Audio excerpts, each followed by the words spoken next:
Ser podcast. Episodio 82. Capaces. Muy buenas a todos. Hola, Antonio. ¿Qué tal, Nerea? Hola a todos. Nos volvemos a encontrar en los periódicos de estos días con Juan Antonio Reig-Pla, ahora obispo emérito de Alcalá de Henares.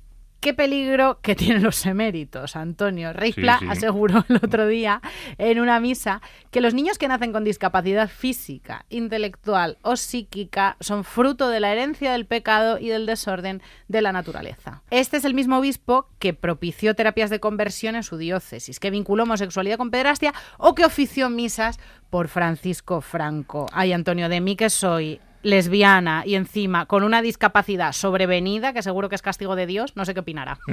En fin, de diversidad funcional vamos a hablar mucho hoy, sobre todo de cuando esa diversidad funcional afecta a miembros de nuestro colectivo. Un reciente informe del Ministerio de Igualdad señala que a lo largo de la historia, y especialmente desde el siglo XV, las estructuras sociales dominantes han creado un paradigma hegemónico de la sexualidad, que ha establecido normas rígidas sobre quién puede expresar su sexualidad y cómo debe hacerlo, dejando fuera a quienes no se ajustan a esos estándares. Esta sexualidad hegemónica se sostiene en una norma sexual que privilegia a un sujeto hegemónico, varón, blanco, heterosexual, sin discapacidad, y en instituciones particulares que aún hoy tienen capacidad para prevenir, detectar o vulnerar los derechos de sujetos cuyos cuerpos son considerados menos importantes, de orientaciones consideradas desviadas o de prácticas consideradas inmorales. Lo normal. El podcast de Antonio Nuño y Nerea Pérez de las Heras.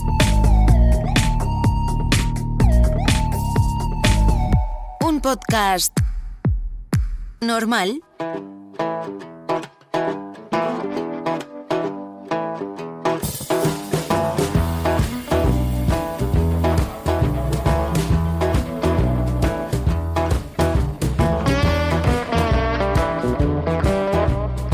Hace una semana se publicaba el estudio sobre la situación de las personas LGTBI+ con discapacidad en España desde un enfoque interseccional. El estudio está impulsado por la Dirección General para la Igualdad Real y Efectiva de las Personas LGTBI+ y tiene como objetivo obtener una visión panorámica de la situación de este grupo a nivel estatal. El estudio se ocupa también de sus características sociodemográficas, de sus experiencias de discriminación y victimización y de la asunción de estereotipos y prejuicios hacia la diversidad sexual y de género capacitistas y sus consecuencias. Alberto Martín Pérez es coordinador de área de derechos LGTBI+ del Ministerio de Igualdad. ¿Qué tal, Alberto? Pues encantado de estar hoy con vosotros hablando de este estudio. Muchas gracias. De entrada, y es algo de lo que aquí hablamos mucho, este estudio se hace desde la interseccionalidad y no solo en los ámbitos que se cruzan desde la sexualidad, la identidad y la discapacidad, sino también teniendo en cuenta otras variables. ¿Por qué es importante que esto se haga así, Alberto? Bueno, pues es importante porque estamos hablando de formas de discriminación que al final son muy complejas y muy específicas y que de alguna manera requieren que hagamos el esfuerzo de analizar y de entender de esa forma más precisa cómo se cruzan estos distintos ejes, ¿no?, que nos atraviesan a todas las personas, ¿no?, y que en este caso pues son el capacitismo, el sexismo y la LGTBI-fobia, ¿no?, además de otros que también se pueden cruzar, como puedan ser el género, la clase social, el origen étnico, y que van a generar vivencias que son pues muy particulares y muy únicas de discriminación, que requieren también respuestas complejas, ¿no? Entonces, bueno, pues esto es importante en términos de análisis, en términos de investigación, pero también en términos de políticas públicas, ¿no? Porque además este enfoque interseccional lo que nos plantea es un marco de trabajo de colaboración entre instituciones para poder darle respuesta, ¿no?, a través de la puesta en marcha de políticas que estén basadas en esa colaboración entre instituciones y no desde ese acercamiento que viene siendo el más habitual, ¿no?, que es el de ver los problemas cada uno desde nuestra parcela y dando soluciones que al final pues en las que no hay diálogo entre administraciones ni hay transversalización de estos problemas, ¿no? Ya lo anunciábamos, este estudio analiza distintos ámbitos, uno de ellos es el ámbito familiar.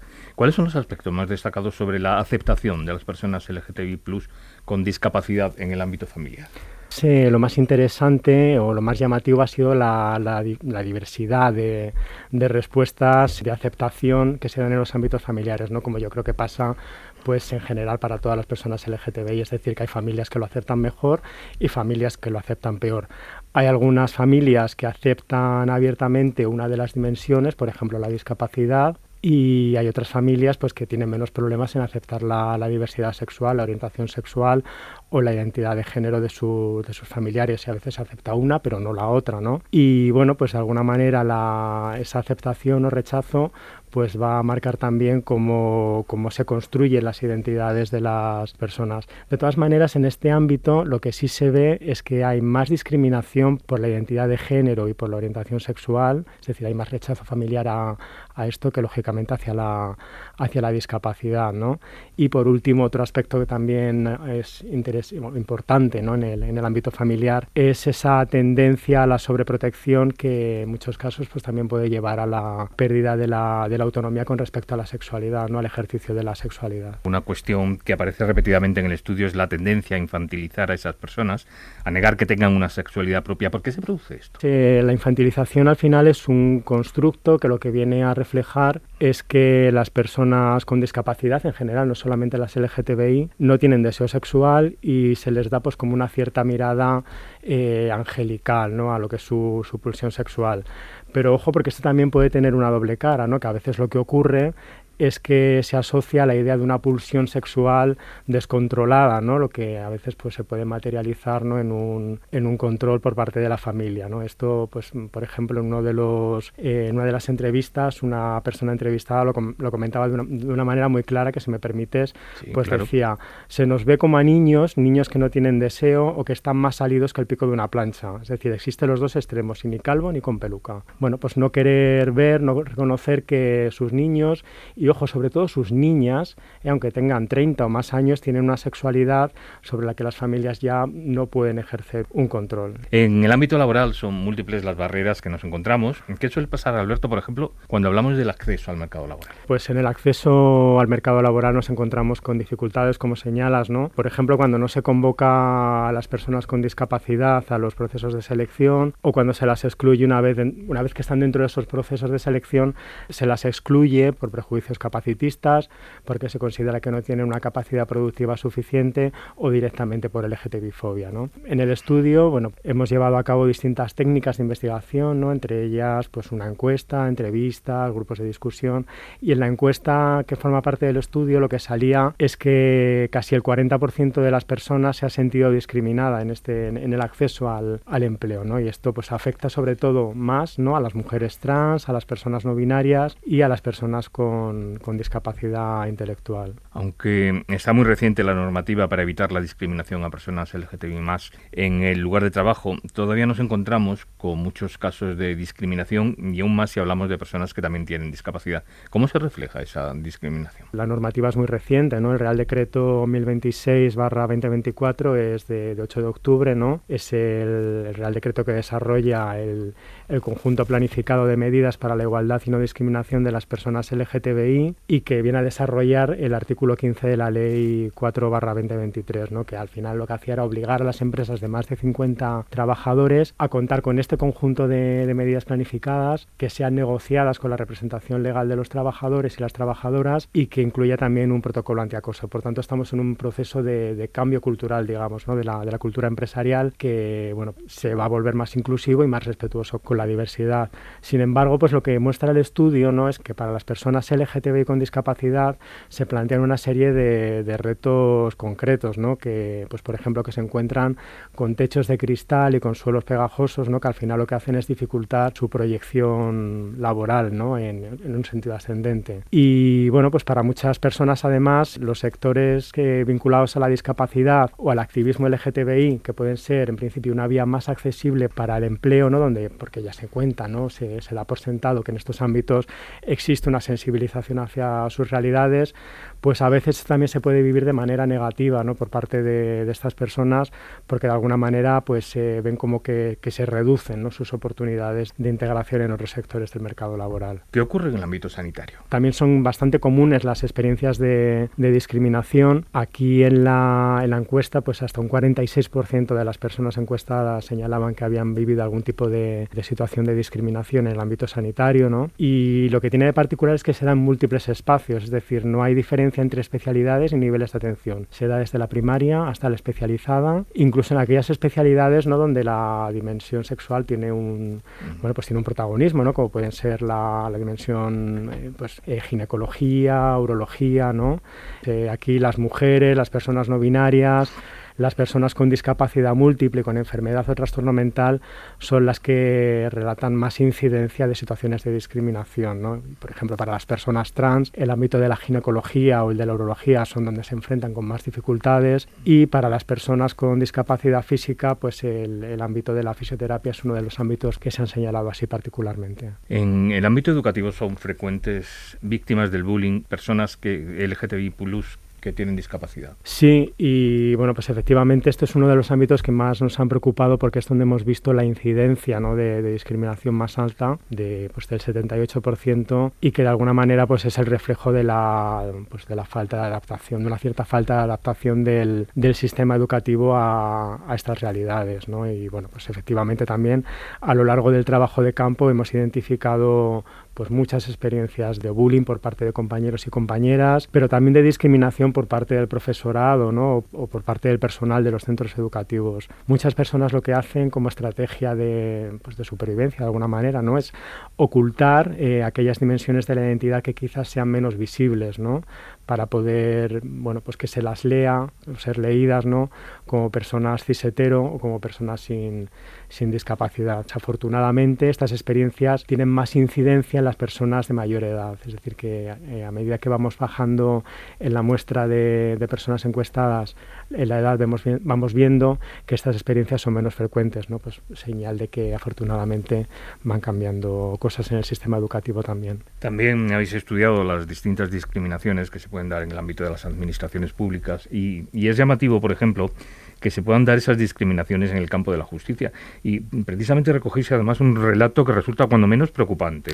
Y sí, hay un testimonio que es bastante aterrador y que ilustra muy bien, ¿no?, la discriminación que a veces puede darse dentro de los procesos judiciales. Bueno, y que muestra cómo el hecho de ser mujer, de tener diversas discapacidades psicoemocionales y de ser bisexual, es decir, las tres cosas juntas, pues dibujan un escenario judicial que al final es discriminatorio y deslegitimador del relato, no tanto por el relato que hace la persona en sí, ¿no?, en sede judicial, ni por las pruebas médicas que aporta, sino por los estereotipos que se asocian a la bisexualidad, ¿no?, que al final se les presupone que tienen mayor predisposición a tener relaciones sexuales y que por tanto pues quitan relevancia a la idea de agresión.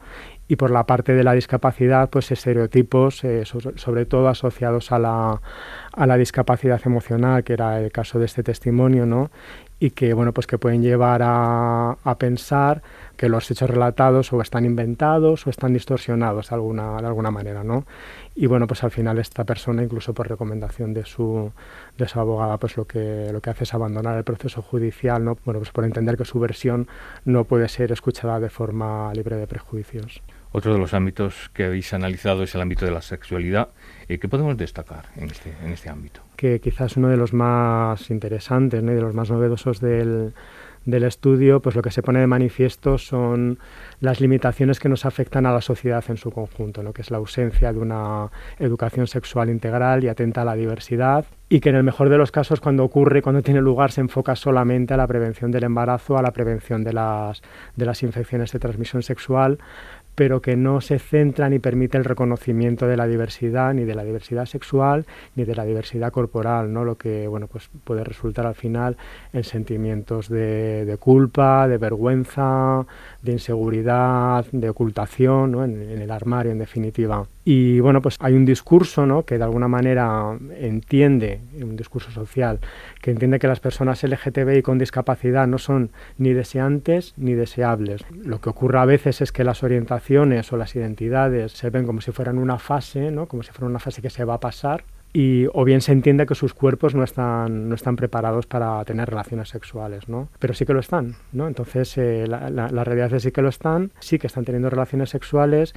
Y lo que se encuentran, que es lo que muestra el estudio, no son muchísimas barreras, como pueden ser a veces la falta de recursos, la falta de espacios para la vida independiente, para la privacidad, para la intimidad, o la falta de un reconocimiento del deseo del placer. Sé que es una cuestión complicada porque son muchas las batallas que hemos visto hasta este momento que se están librando, pero ¿qué se puede hacer para luchar contra todas estas formas de discriminación? Y lo que queremos es pues intentar que se entienda que abordar estas problemáticas que son tan complejas, como decíamos al principio, y buscar soluciones compete a muchas instituciones y a muchas administraciones, que no podemos seguir trabajando cada uno en nuestra parcela y que tenemos que intentar buscar respuestas que sean más integrales y que vayan a dar unas respuestas más satisfactorias y unos entornos más inclusivos para las personas LGTBI con discapacidad. Para nosotros, además, esta colaboración también es importante, ¿no? Pues que estos resultados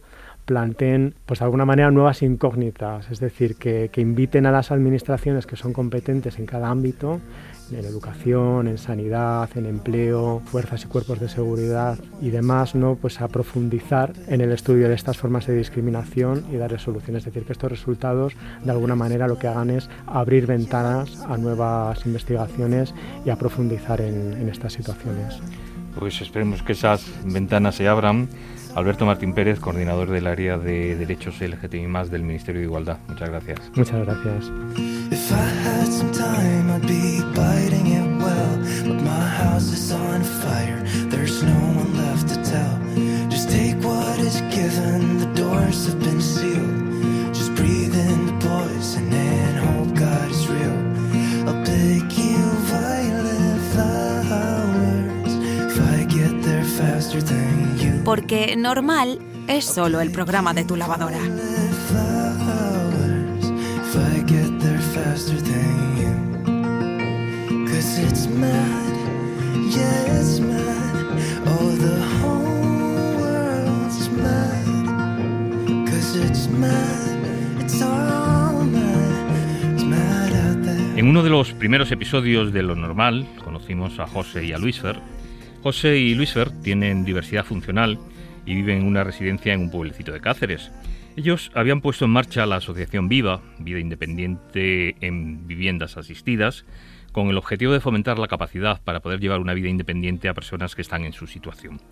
Han pasado 3 años y queremos saber cómo están José y Luisfer y cómo ha evolucionado la asociación. José, Luisfer, ¿qué tal? Hola Antonio. Hola Antonio, muy bien. Aunque vamos a ir detallándolo en los próximos minutos, contadnos cómo ha evolucionado vuestra situación desde aquella visita que hicimos al Cuéscar.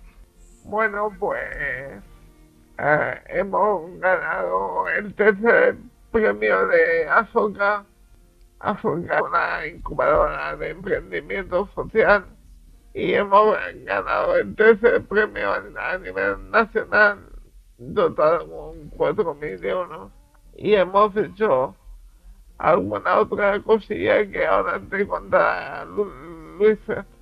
Ahora hablamos de esos acuerdos, de esos convenios que tenéis con diversas entidades, pero bueno, algo que deberíamos dejar claro desde el principio, seguís en Alcuéscar, ¿verdad? Seguimos en Alcuéscar, sí, porque bueno, es más complicado de lo que parece y seguimos necesitando, es fundamental la asistencia personal. Estamos esperando a ver si de una vez se pone en marcha y entonces nuestro proyecto es cuando se lanzaría ya de todas a por la vida independiente, ¿no?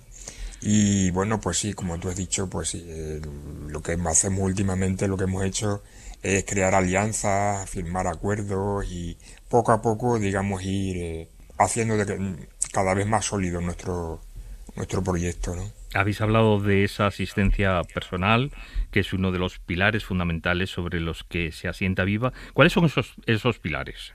Bueno, pues por un lado, la asistencia personal, por otro lado, la economía social para fomentar la empleabilidad y por otro lado, la vivienda, que en ello necesitamos como agua de mayo inversores para conseguir esa vivienda y financiar parte de la asistencia personal hasta que las administraciones no se mojen de verdad con esto.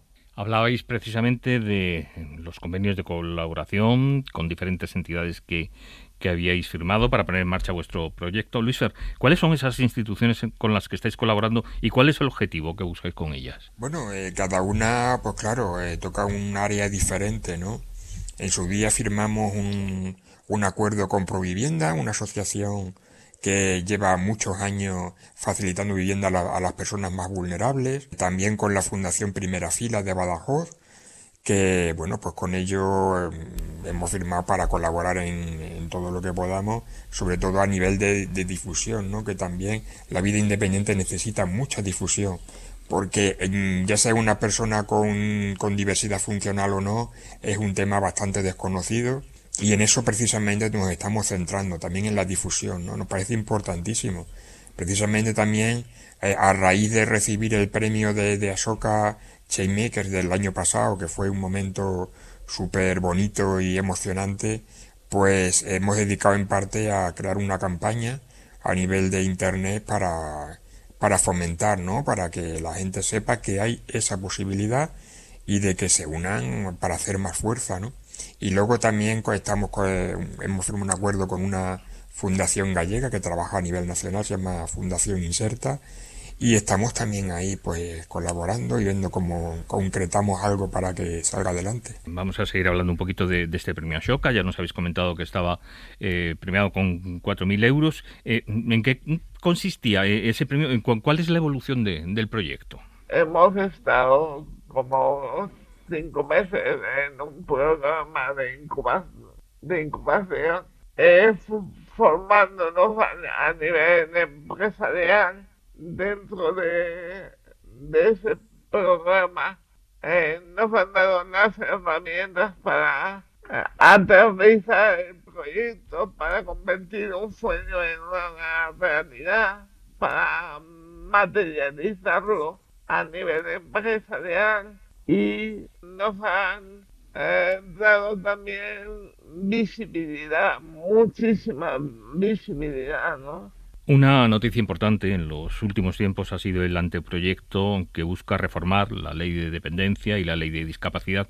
¿Qué destacaríais de este anteproyecto, Luis Fer? Bueno, pues parece ser que por lo que vemos es que se está apostando por la asistencia personal, ¿no? Lo único que estamos pues a ver cuándo se hace realidad, ¿no? Y ya está sobre la mesa y listo para ser efectivo, ¿no? Y ahí estamos, en esas estamos, a ver si ya pronto podemos iniciar nuestra vida independiente de verdad. Yo sí destacaría también algo más, y es que en este anteproyecto la asistencia personal se abre a todo el mundo. Ya no es necesario estar trabajando o estar en una asociación como antes, sí era imprescindible, pero sobre el papel se avanza mucho, pero no se materializa, y ahí está lo grave, ¿no? Por eso yo le pediría tanto al gobierno central como al gobierno autonómico extremeño que se sienten a negociar, y que por supuesto tengan en cuenta también a las pequeñas asociaciones, no solo a las grandes corporaciones, sino también al pequeño movimiento asociativo. Tenemos que sentarnos a negociar ya, es cuestión, hablamos de vidas. Tenemos 2 compañeros que después de 22 años viviendo juntos, ahora están cada uno en una residencia, uno aquí y la otra en Cosense, y eso no puede ser ir separando parejas, ir destruyendo vidas. Estamos aquí para construir, no para destruir. El anteproyecto, desde luego, está muy bien sobre el papel, pero entiendo que sin fondos se queda en papel mojado, ¿no? Claro, ahí está el tema. Por eso nosotros queremos intentarlo primero con financiación, privada para gestionar la administración. Mira, nosotros hemos llegado hasta donde podemos. Ahora es cosa de ustedes moverse y ponerse las pilas de verdad, tanto de unos como de otros. Luis Fer, José, a partir de todo esto que hemos estado hablando, ¿cómo veis vuestra vida en los próximos años o cómo queréis verla? Bueno, nosotros lo tenemos muy claro. Nosotros pensamos como esa pareja de amigos que tenemos, ¿no? Y que lo está pasando tan mal ahora mismo, desgraciadamente. Pues nuestro futuro lo vemos viviendo en nuestra casa juntos, por supuesto, como cualquier pareja, como cualquier familia, ¿no? Que es de lo que se trata, de poder vivir como uno lo puede elegir, ¿no? No como te obligan las circunstancias, no como, te obliga esta sociedad en la que vivimos, que parece que si naces con una discapacidad, y uso el término con toda la intención, naces con una discapacidad y eres una persona con grandes necesidades de apoyo, pues ya estás como marcado, ¿no? Por el capacitismo, por el no se puede, porque no, en fin, por muchas cosas. Y eso hay que empezar a cambiarlo. Eso estamos en el siglo XXI, ¿no? Tanto que presumimos de avances, y España tiene que dar ese paso y evolucionar y cambiar. ¿Y lo veis en un corto, en un medio, en un largo plazo?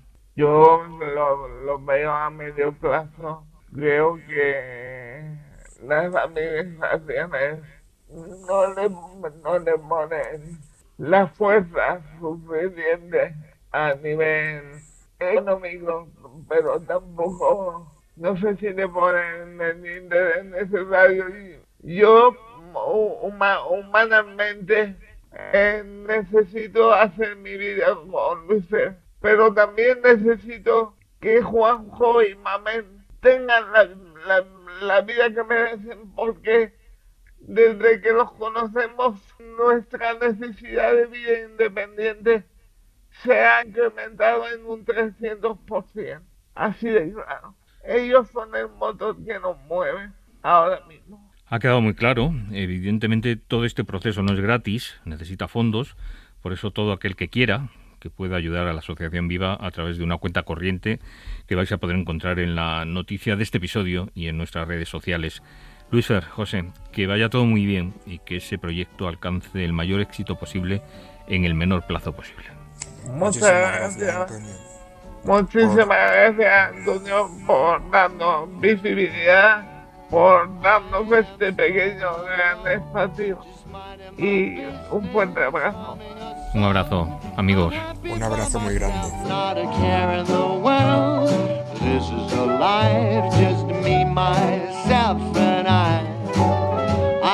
Watching the clouds up in the sky, all but laughing out loud. I'm telling you why I'm living the life, just me, myself and I. Ángeles Blanco es vocal de delitos de odio de la Federación Estatal LGTBI+, y lleva muchos años en la defensa de los derechos de las personas del colectivo con diversidad funcional. Ella firma nuestra columna de hoy. El pasado mes de enero presentamos el primer estudio sobre personas LGTBI con discapacidad, una investigación pionera tanto a nivel nacional como europeo que bajo el título La situación de las personas LGTBI con discapacidad en España analiza dos armarios, el de la discapacidad y el LGTBI. Dos armarios que, entrelazando sus puertas, acorralan a una multitud de personas LGTBI con discapacidad.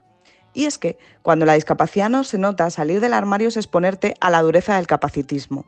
Y aunque al negar tu situación te enfrentas a la incomprensión o eres percibida como un bicho raro, prefieres pagar el peaje del passing de la normalidad.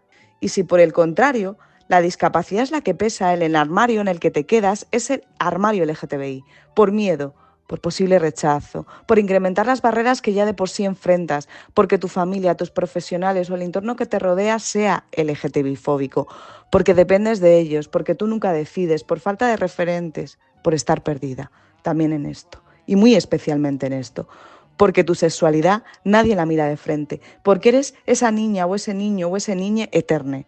Este estudio es una primera foto de la situación, pero es una foto panorámica donde lo más valioso son los testimonios en primera persona. Os resalto dos. Tú vas al dentista y te abre la boca. Tú vas al ginecólogo y ni siquiera te mira. asegura una participante. ¿Por qué crees que no te mira? Me parece muy interesante, le pregunta el entrevistador. Porque cree que no tengo relaciones. Y otro explica, se nos ve como a niños, niñas que no tienen deseo, que están muy salidos, más salidos que el pico de una plancha. Existen los dos extremos, y ni calvo ni con peluca. Y sí, nuestra sexualidad no existe. Resulta incómoda como tantas otras muchas cosas de nuestra existencia. Y cuando alguien se plantea que sí tenemos sexualidad, lo hace desde la patologización. ¿Y qué pasa si además somos LGTBI? Pues vaya ocurrencia. Rizamos el rizo como si no tuviéramos bastante, como si ser LGTBI se pudiera elegir. Con lo bonito que es el arco iris, es el paraguas perfecto para las personas con discapacidad. Pero ¿qué pasa cuando lo decidimos abrazar? Nuestras familias no están preparadas, pero el amor de madre y padre muchas veces gana. Lo verdaderamente difícil está en los centros, porque todavía muchas personas con discapacidad están institucionalizadas. Y os leo un testimonio. Es que vamos a situar las cosas en su lugar. Aquí no se vive, se sobrevive, porque no eres dueño de tu vida, tampoco de tu sexualidad. O sea, yo no decido cuándo me levanto, cuándo me acuesto, cuándo tengo relaciones afectivos sexuales. O sea, es un entorno como muy estandarizado, con una hora para todo. Me faltaría una hora para tener un coto. ¿Quién quiere vivir así? Nadie.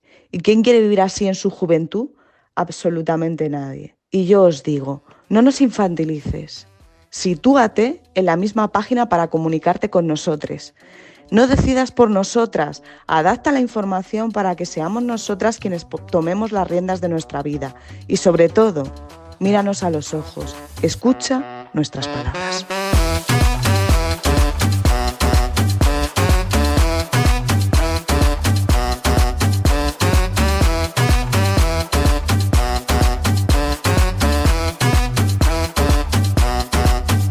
La próxima semana comienza el mes del orgullo y en lo normal vamos a hacer un despliegue importante con este motivo.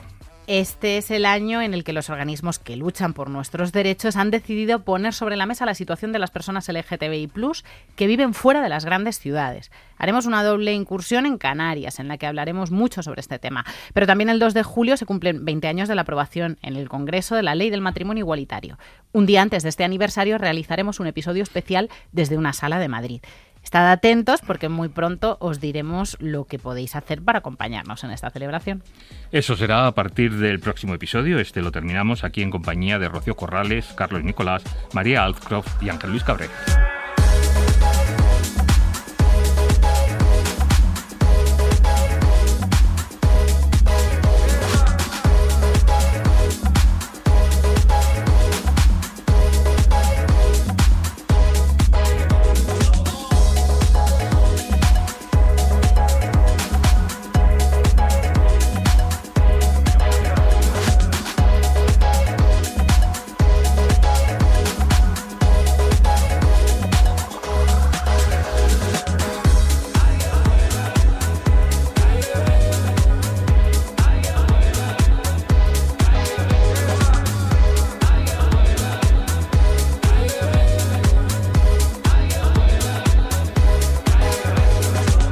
Lo normal es una producción de Ser Podcast.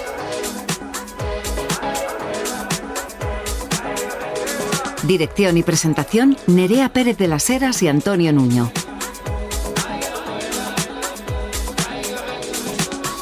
Guión y producción, Tony Cuar.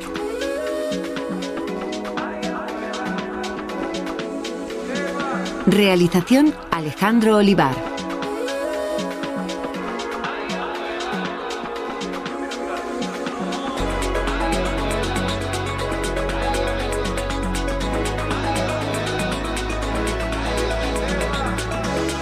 Para no perderte ningún episodio, síguenos y suscríbete en la aplicación y la web de la cadena SER y en todas las plataformas.